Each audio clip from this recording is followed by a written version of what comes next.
بسم اللہ الرحمن الرحیم۔ السلام علیکم۔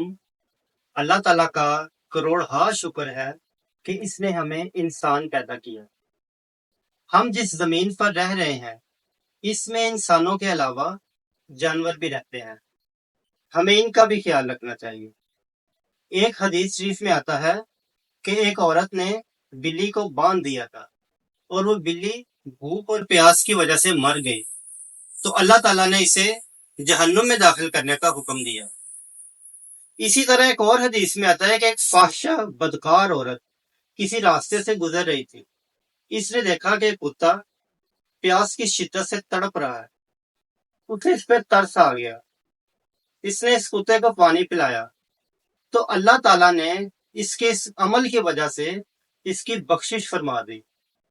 اس لیے ہمیں چاہیے کہ ہم جانوروں کے ساتھ ہمدردی سے پیش آئیں۔